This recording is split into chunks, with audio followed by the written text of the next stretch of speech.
വ്യവസായി CJ റോയിയുടെ സംസ്കാരം അല്പസമയത്തിനകം ബംഗളൂരുവിൽ നടക്കും. ബനാർഘട്ടയിലെ ആഡംബര റിസോർട്ടിൽ നടന്ന പൊതുദർശനം അവസാനിച്ചു. 4 മണിക്കാണ് സംസ്കാരം. ആദായനികുതി വകുപ്പ് ഉദ്യോഗസ്ഥർക്കെതിരെ കുടുംബം ഉന്നയിച്ച ആരോപണം തള്ളുകയാണ് പ്രത്യേക അന്വേഷണ സംഘം. റോയ് മരിക്കുന്നതിന് മുൻപ് ആദായനികുതി വകുപ്പ് ഉദ്യോഗസ്ഥർ ചോദ്യം ചെയ്തില്ല എന്നാണ് കണ്ടെത്തൽ. കോൺഫിഡന്റ് ഗ്രൂപ്പ് ആസ്ഥാനത്ത് നിന്ന് പിടിച്ചെടുത്ത CCTV ദൃശ്യങ്ങളിൽ നിന്നാണ് ഇക്കാര്യം കണ്ടെത്തിയത്. അബ്ദുൾ റഹീം നമ്മളോടൊപ്പം ചേരുന്നുണ്ട്. അബ്ദുൾ, എന്തൊക്കെയാണ് വിശദാംശങ്ങൾ?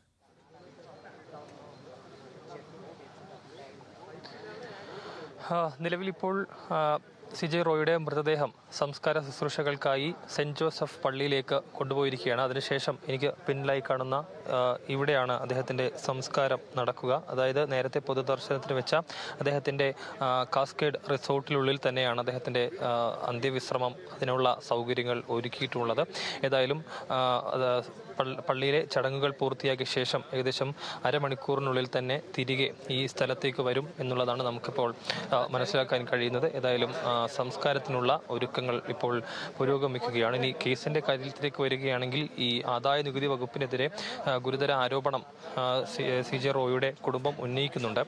ആദായ നികുതി വകുപ്പ് അദ്ദേഹത്തിന് മേൽ ഏർപ്പെടുത്തിയ സമ്മർദ്ദം, അതാണ് അദ്ദേഹത്തിന്റെ മരണത്തിലേക്ക് നയിച്ചത് എന്നുള്ളതാണ് പ്രധാനപ്പെട്ട ആരോപണം.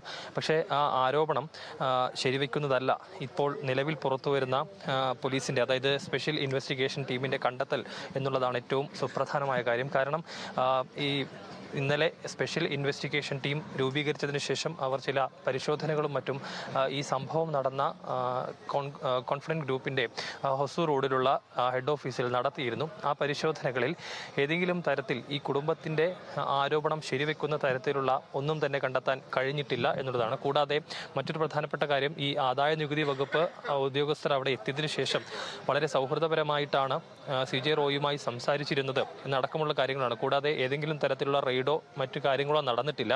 കഴിഞ്ഞ കുറച്ച് നാളുകളായി CJ റോയിയുടെ വിവിധ ഓഫീസുകളിൽ ആദായ നികുതി വകുപ്പ് പരിശോധനകൾ നടന്നിരുന്നതാണ്. അത് കഴിഞ്ഞ ഡിസംബർ മുതൽ ഇങ്ങോട്ട് പല ദിവസങ്ങളിലായി നടന്നിരുന്നതാണ്. ആ സമയത്തൊക്കെ ചില രേഖകൾ, ഈ ആദായ നികുതി വകുപ്പുമായി ബന്ധപ്പെട്ട ചില രേഖകൾ ഇദ്ദേഹത്തിന്റെ ഓഫീസുകളിൽ നിന്ന് ഇവർ കണ്ടെടുത്തിരുന്നു. ആ രേഖകളുടെ വിവരങ്ങൾ ധരിപ്പിക്കാനും ഇത്തരത്തിൽ രേഖകൾ കണ്ടെടുത്തത് സംബന്ധിച്ചുള്ള അദ്ദേഹത്തിന്റെ ഒപ്പ് ശേഖരിക്കാനും വേണ്ടിയാണ് ഉദ്യോഗസ്ഥർ കൊച്ചിയിൽ നിന്ന് ബംഗളൂരുവിൽ എത്തിയത് എന്നുള്ളതാണ് പറയുന്നത്. ഏതായാലും നിലവിൽ ഈ കേസുമായി ബന്ധപ്പെട്ടുള്ള ആരോപണങ്ങളും വിവാദങ്ങളും നിലനിൽക്കുന്ന സാഹചര്യത്തിൽ കൊച്ചിയിൽ നിന്നുള്ള IT ഉദ്യോഗസ്ഥർ ഇപ്പോഴും ബംഗളൂരുവിൽ തന്നെ തുടരുന്നുണ്ട്. നേരത്തെ ഈ അന്വേഷണ ഉദ്യോഗസ്ഥർ ഇവരുടെ, അതായത് IT ഉദ്യോഗസ്ഥരുടെ മൊഴിയടക്കം രേഖപ്പെടുത്തിയതാണ്. കൂടാതെ കുടുംബത്തിന്റെയും മൊഴി ഇന്നലെ രേഖപ്പെടുത്തിയിരുന്നു. കുടുംബം ഇപ്പോഴും ആരോപിക്കുന്നത് ആദായ നികുതി വകുപ്പിന്റെ ഭാഗത്ത് നിന്ന് അവർ റോയ്ക്കുമേൽ ഏർപ്പെടുത്തിയ സമ്മർദ്ദം അത് തന്നെയാണ് മരണകാരണം എന്നുള്ളതാണ്. ഏതായാലും ഈ വിഷയത്തിൽ കൂടുതൽ വിശദീകരണം നൽകാൻ അടുത്ത ദിവസം, അതായത് ഫെബ്രുവരി 3-ാം തീയതി കൊച്ചിയിൽ കോൺഫിഡന്റ് ഗ്രൂപ്പിന്റെ സംഘം അല്ലെങ്കിൽ അദ്ദേഹത്തിന്റെ കുടുംബം മാധ്യമങ്ങളെ കാണുന്നുണ്ട്. ഇക്കാര്യങ്ങളൊക്കെ വിശദീകരണം ആ സമയത്ത് ഉണ്ടാകും എന്നുള്ളതാണ് നമ്മൾ പ്രതീക്ഷിക്കുന്നത്. ഏതായാലും നിലവിൽ റോയിയുടെ മരണത്തിലേക്ക്, അതായത് ആദായ നികുതി വകുപ്പ് ചെലുത്തിയ സമ്മർദ്ദമല്ല റോയിയുടെ മരണത്തിന് കാരണമെങ്കിൽ പിന്നെ എന്താണ് അദ്ദേഹത്തിന്റെ മരണത്തിലേക്ക് നയിച്ചത് എന്നുള്ളത് SIT ഇനി കണ്ടെത്തേണ്ടതുണ്ട്.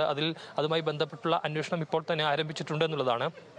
DCPയും അസിസ്റ്റന്റ് കമ്മീഷണറും അടക്കമുള്ള ആളുകൾ ഈ ഒരു അന്വേഷണ സംഘത്തിൽ ഉൾപ്പെടുകയും ചെയ്യുന്നുണ്ട്.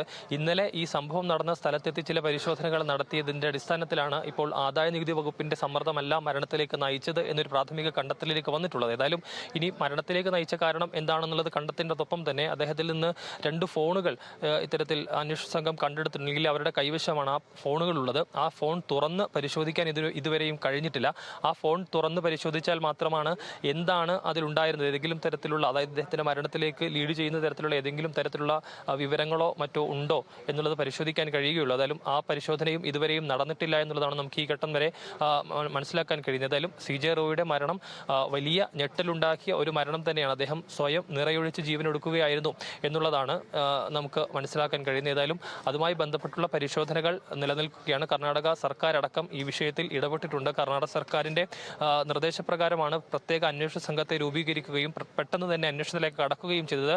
ഉടൻ തന്നെ ഇതിൽ അന്വേഷണം പൂർത്തിയാക്കി എന്താണ് സംഭവിച്ചത് എന്നതിലൊരു വ്യക്തത വരുത്തണം എന്നുള്ളതാണ് മുഖ്യമന്ത്രി അടക്കം അന്വേഷണ സംഘത്തിന് നൽകിയിട്ടുള്ള നിർദ്ദേശം. ഏതായാലും അത് സംബന്ധിച്ചുള്ള അന്വേഷണം ഈ ഘട്ടത്തിൽ പുരോഗമിക്കുകയും ചെയ്തതാണ്. ഏതായാലും അല്പസമയത്തിനകം തന്നെ പള്ളിയിലെ അന്തിമ ശുശ്രൂഷകൾ പൂർത്തിയാക്കി സംസ്കാര ചടങ്ങുകൾക്കായി തിരികെ ബനാർഘട്ടയിലുള്ള അദ്ദേഹത്തിന്റെ കാസ്കേഡ് റിസോർട്ടിലേക്ക്, നേച്ചർ കാസ്കേഡ് റിസോർട്ടിലേക്ക് അദ്ദേഹത്തിന്റെ മൃതദേഹം കൊണ്ടുവരികയും ഇവിടെ സംസ്കാരം നടത്തുകയും ചെയ്യും. ഏതായാലും കുടുംബം വലിയ ഞെട്ടലിൽ തന്നെയാണ് ഉള്ളതെന്നാണ് ഈ ഘട്ടത്തിൽ നമുക്ക് പറയാൻ കഴിയുക. ശരി കർണാടകയിലെ ബെന്നാർഘട്ടയിൽ നിന്ന് അബ്ദുൾ റഹീമാണ് ഇതുവരെ ലഭ്യമായ സമഗ്രമായ വിവരങ്ങൾ പങ്കുവച്ചത്. SITയുടെ കണ്ടെത്തലിൽ ആദായ നികുതി വകുപ്പിന്റെ ഇടപെടലല്ല സ്വയം ജീവനൊടുക്കുന്നതിന് റോയ് കാരണമായി തിരഞ്ഞെടുത്തതെന്നാണ് പറയുന്നത്. കൂടുതൽ ദുരൂഹമാവുകയാണ്, കൂടുതൽ അന്വേഷണം ആവശ്യമായി വരികയാണ്.